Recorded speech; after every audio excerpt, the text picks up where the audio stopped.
Company presents Captain Midnight.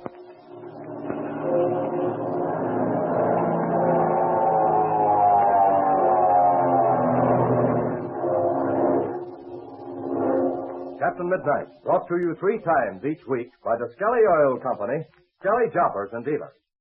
Say, fellas and girls, why is it that a man's dog is such a symbol of loyalty?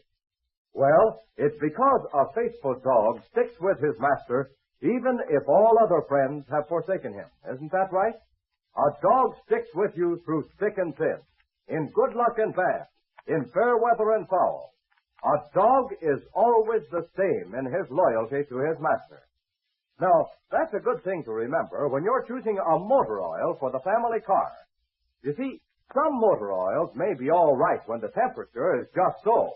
But when the weather gets cold, they thicken too much. Or when the car gets all warmed up, they thin out too much.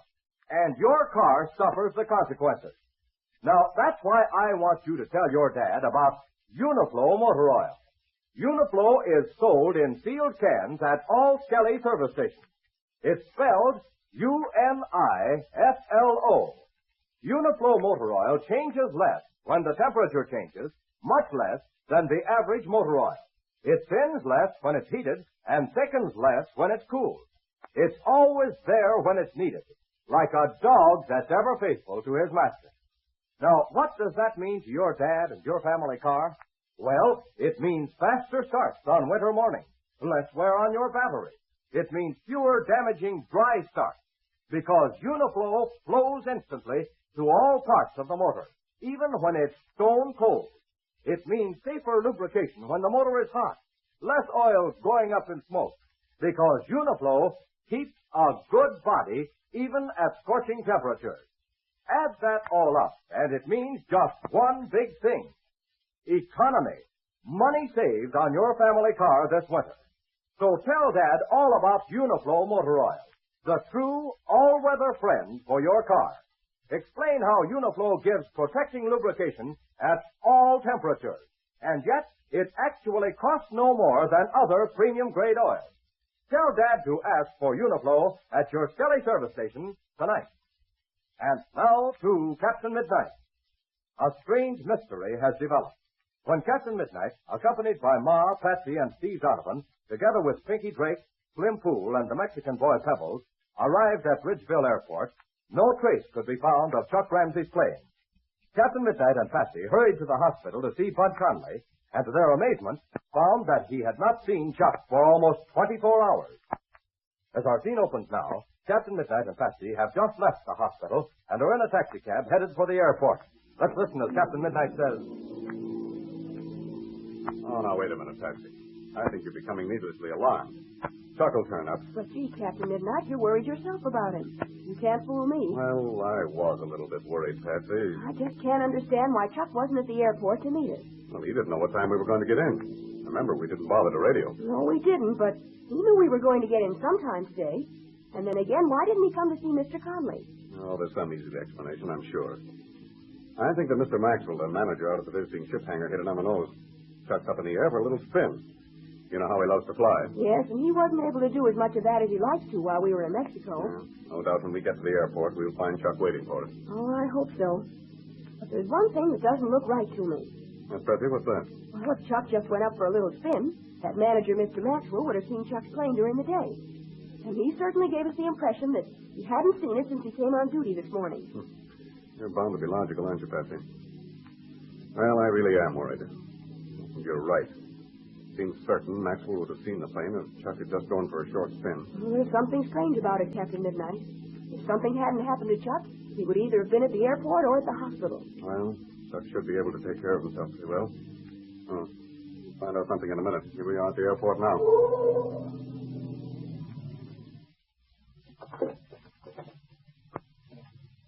Airport, sir. Oh, thanks a lot. All right, Patsy, come on, let's get out. Here you are, driver. Keep the change. Thanks a lot, sir. Look, Captain Midnight, there's an airliner at the end of the field getting ready to take off. Mm-hmm. Yeah, there she goes, Patsy. It's beginning to get dark. He's already got his navigation lights on. Isn't it swell? I'm I'm going to be an air hostess on a ship like that someday. When you're an air hostess, Patsy, you'll probably be on a ship that's even better than that. Oh, look.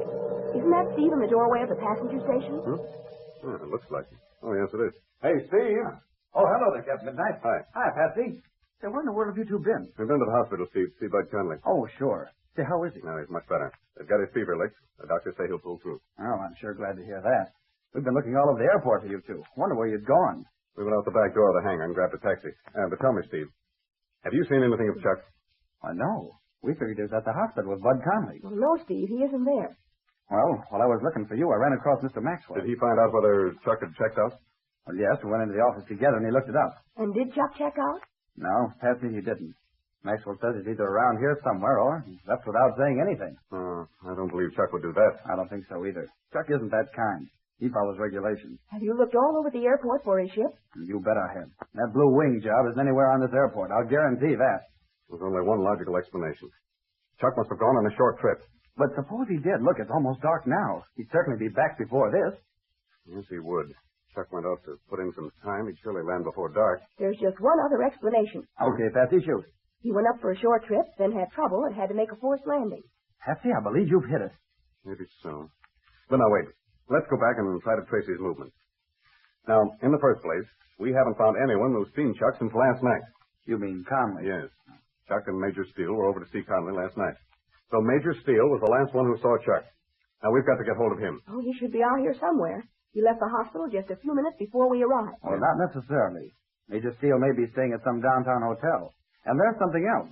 If he was surprised when Chuck didn't show up at the hospital, then he won't know any more about it than we do. Well, that may be true. But he was the last one who talked to Chuck. He might know where Chuck was staying or what the kid intended to do. Look, in through the door. See, in the waiting room. That looks like Major Steele now. Yes, it's Barry, all right. He's coming out through the door. Major Steele? Oh, Major Steele. Well, Patsy, Steve, what do you know about that? And Captain Midnight. Hello, Barry. I've just been looking for you. And we just started looking for you, too, Major. Well, I heard you got in a little while ago. Have you seen anything of Chuck Ramsey? We were just going to ask you the same thing. No, I haven't seen anything of Chuck since last night. We were over to see Bud Conley. We left the hospital together at 9 o'clock. Well, where did Chuck go? Well, we took a taxi, and I dropped Chuck off here at the airport. And I went on downtown to my hotel. I was feeling pretty tired. Well, have you got any idea what Chuck was going to do out here? No, not very definitely. As a matter of fact, I didn't pay a great amount of attention. But I do know Chuck said something about wanting to see some friends of his. Well, what friends? Did he say? No, he didn't. But I took it for granted they were pilots. Who do you think they could be, Steve? You've got me there, Patsy. You know how Chuck is. He makes friends with everybody. He probably knows a lot of the fellas out here. Well, this doesn't seem to be getting us anywhere. Tell me this, Steve. Do you know where he's been staying?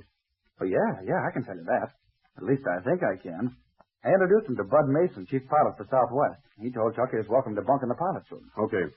Let's go over there and see what we can find out from Mason. Okay, let's go. Gee, I sure hope we can find out something. Here's the pilot's room. Know whether anyone's inside or not. I guess you better wait out here, Patsy. Okay, Steve. Come on, Captain Midnight. You, Major Steele. We'll go on in. All right. There doesn't seem to be anyone in here. Oh, wait. There's someone in one of the bunks. Oh, wait a minute. I'll close the door. See, that fellow seems to be sleeping. Who is it, Steve? Oh, looks like Shorty Dillon, one of our co-pilots. Yeah, it is Dillon. Look, he's awake now. Hi there, Steve. What's up? Is this a raid? No, Shorty.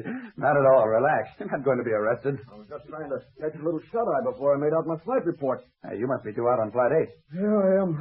We're supposed to leave at 9 o'clock. Shorty, these are a couple of friends of mine. Major Steele and Captain Albright. Glad to know you both. What's up, Steve? You look like you lost your pet dog. No, Shorty, nothing like that. We're just looking for a little information. You come to the wrong guy, then. I never know anything. So maybe it's better that way. Yeah. I found it doesn't get you into as much trouble as knowing too much. Sort of a philosopher, I see, Dillon. But tell us, do you know a kid by the name of Chuck Ramsey? Chuck Ramsey? Why, sure I do. Let me think. Why, yes, I was talking to him last night. Oh, now we are getting somewhere. Yeah. Sure, I remember him well. He was telling us about some flying he'd done down in Mexico. I was kind of surprised at a kid that young. Well, Shorty, you know how it is. If a pilot's been flying a few years and gets a little bit older, he starts talking about hair-raising experiences he's had. Of course, everybody knows he's making some of them up. But then nobody minds very much as long as they are good stories. Weren't the stories Chuck told good? Boy, I'll say they were. A bunch of us were sitting around listening to him, and the hair just came up straight off our heads. Why, he even told one about having a forced landing right in front of a big cattle stampede. And you didn't believe him, eh? Well, I'll tell you, Captain. While he was telling it, it sounded okay. But later on, after the kid left, we began talking about it among the crowd, and we thought he was spreading it on pretty thick. Why, he even said something about flying with a famous pilot called Captain Midnight. Of course, we've heard of this guy, Captain Midnight, but it didn't sound reasonable to us that this kid would be flying with him. How did Chuck happen to mention the name of Captain Midnight? Well, it was sort of funny.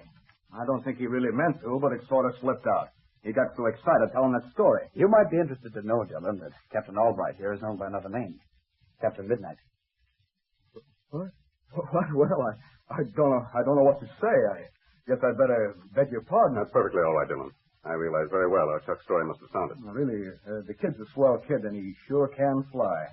We saw him up early yesterday afternoon. Okay, let's forget all about that. I'm very anxious to find Chuck. Can you tell anything that'll help us? Well, I can tell you this much. The kid slept on this very bunk I'm sitting on now. You're sure of that? Absolutely. I had a date last night and came in rather late. Young Ramsey was lying on this bunk fast asleep. Did you see him in the morning? No, I didn't. I slept late, and when I woke up, he was already gone. But you ought to find him down to the visiting ship hangar. That's where he keeps his plane. Well, he's not down there. He hasn't checked out. Gee, I don't know, then. I sure hope nothing's happened to the kid. We hope that, too. Oh, but wait, tell me this. Where's Chuck been eating?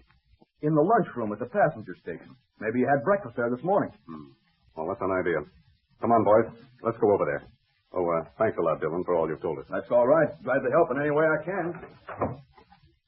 Hey, that's funny. Where's Patsy? We left her right here. There she is, down the hall. Oh, yeah, she sees us. Well, look at her run this way. She's certainly excited about something. Captain Midnight. Captain Midnight. Yes, Patsy, what is it? I just talked to one of the Southwest pilots. He said that he saw Chuck in the lunchroom this morning at 7 o'clock. Well, Captain Midnight is getting closer every minute. At last, he has found out that Chuck was seen that very morning. But what has happened to him since then? Don't miss the exciting events leading up to the disappearance of Chuck Ramsey. Tune in Friday to Captain Midnight. Now, don't forget what I told you about ever-faithful dogs and motor oil you can depend on. Yes, the oil that sticks by your family car through thick and thin is the oil you want your dad to use. Isn't that right? Well, then, you just remember to tell him about Uniflow motor oil. Uniflow is spelled U-N-I-F-L-O.